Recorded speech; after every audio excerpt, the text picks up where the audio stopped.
Welcome aboard. Another great show, a great week. Charlie Miller is with us. Charlie, how are you, sir? I'm doing well, Joe. How you guys doing? Cannot complain, man. Cannot complain. It was a good weekend. I hope did you have a great Easter yesterday? I did. I did have a great weekend myself, man. It was a great Easter. I got to spend time with Kylie, so that makes it awesome. Some family time, so I'm sure you did as well. Did you find any Easter eggs?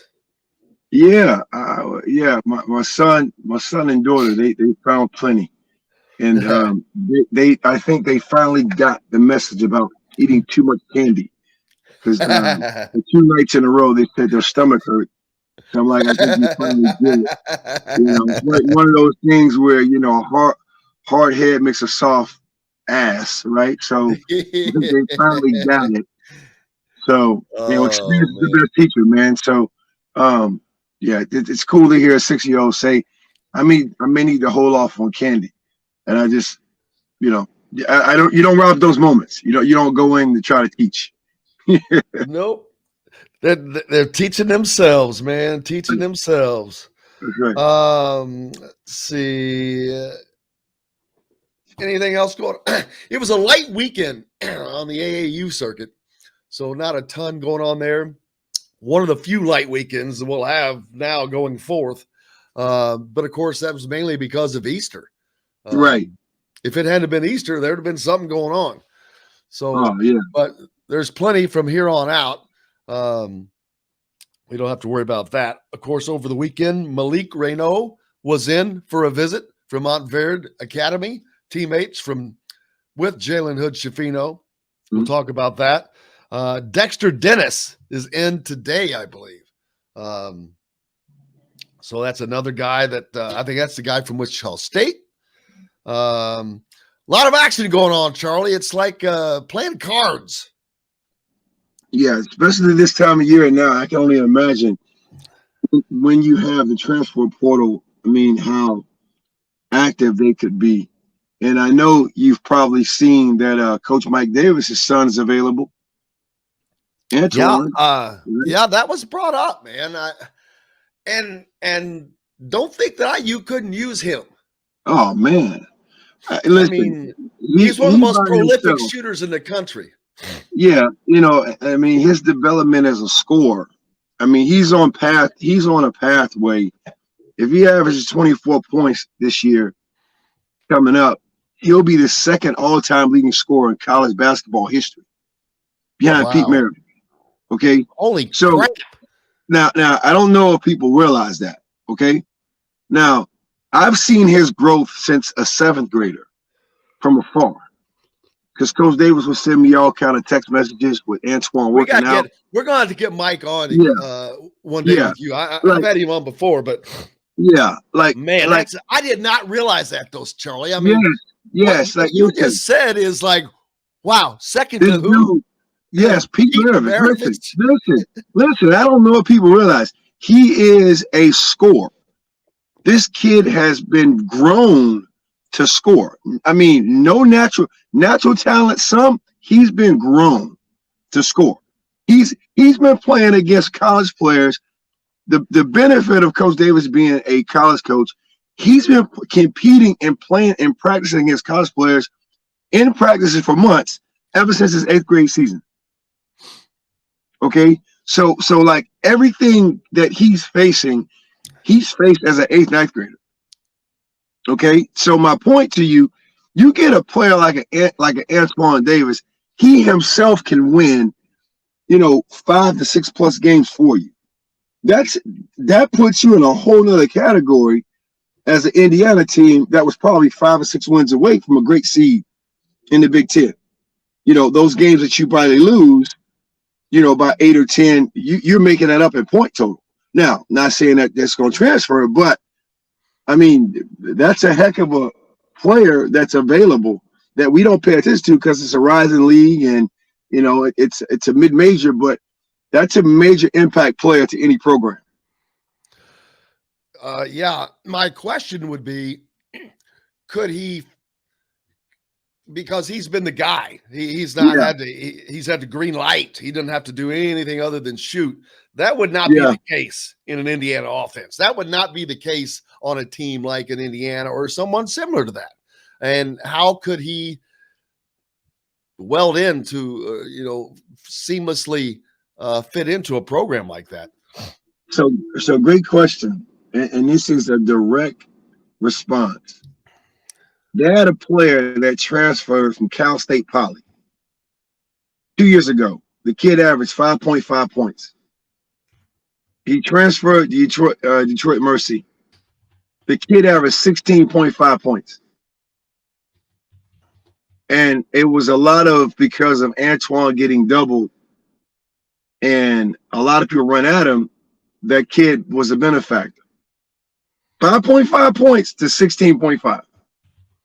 So I'm not saying it's going to be that easy, but yet it's been proven that he can make players better and more impactful because of the attention he's going to garner. So for me, a player like a race will get probably more shots. I think Trace will get his shot. Trace has learned how to score the ball. A player like, to me, a race will probably benefit from a player like Antoine, because now, I mean, even with an Xavier, right now, that's probably about 4 to 5 more shots for race a game that you typically don't get because of drop penetration, because of help side, denying side defense, just kind of throwing things out. If you had a player like him, that's not just a scorer, but he's an all-around player. Just my thoughts on it. Yeah, unfortunately, I think that with everybody that Indiana is in contact with, that there's just no room at the end for Antoine. And they could certainly use him. I know they're talking to the kid from West Virginia. They're talking Dexter Dennis is on his trip today. Right. And of course, the bigger news, Malik Renaud was on his visit over the weekend.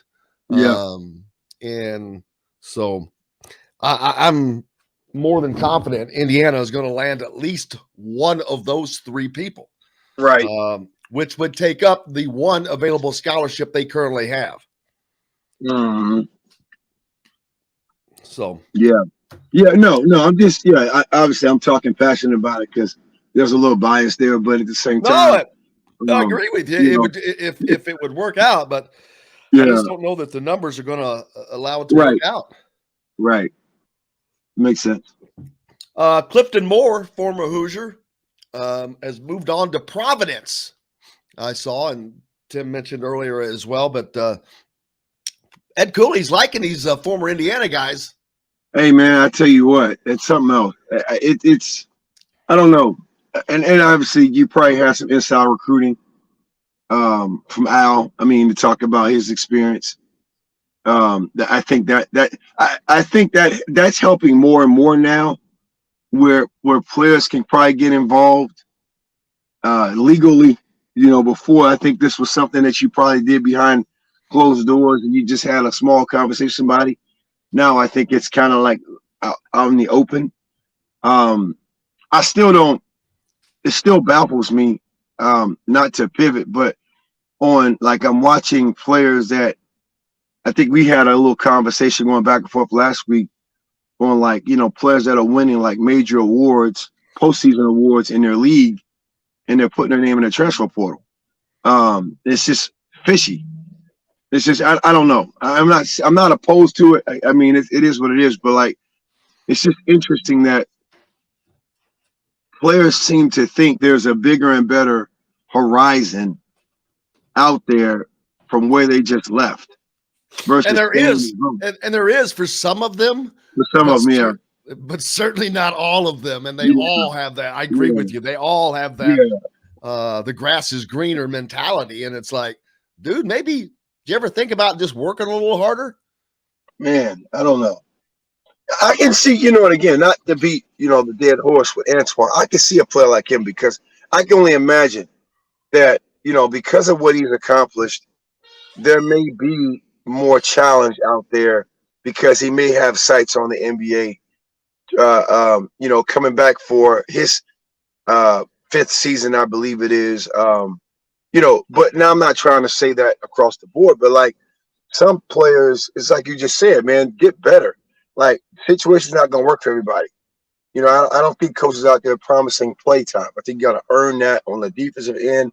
What are you doing off the court, character wise, wellness wise? How are you developing your body, your mind? Are you consistent in practice to get the playing time you desire? All those factors matter. But the transfer portal is like Wild Wild West, man. It's wide open. Yeah, Robert says Charlie has a good point. A concern: a player coming from a smaller conference, will the abilities be as strong against better, taller, more skilled players? Yeah, sometimes you can just see a dude can play, man, and he's one of those guys. But like I said, I don't think it's going to matter much. I don't think that I just don't think that there's room at the end. I don't think it's going to work out numbers wise. It would be awesome. But yeah, we'll see. I just don't see it working out from a number standpoint. I don't think they're going to have the room. It would sure be great, but are you a golfer? Well, yeah, we talked about that. I had a fetish for a minute. I had to slow down on the fetish.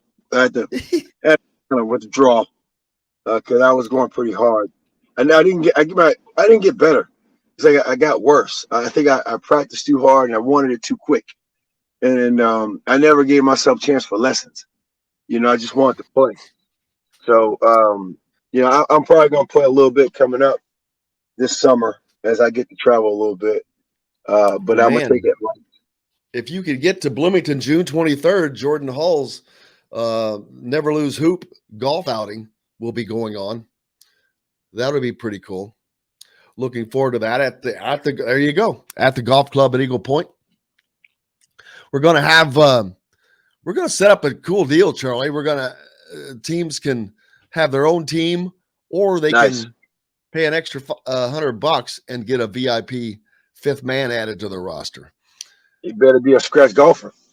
The only way it works. Not necessarily. Not necessarily. I mean, people, you're a VIP. People like you are VIPs. Oh man, look at me. Look at me. It doesn't say great golfer. It said VIP, baby. Oh, okay. I like that. Okay, that makes sense. Yeah. We just we're gonna have some good conversations from there. We're gonna have fun. It's all about fun, man. Right. About making money for the kids. That's right. But yeah, we'll talk more about that. But yeah, that's in June.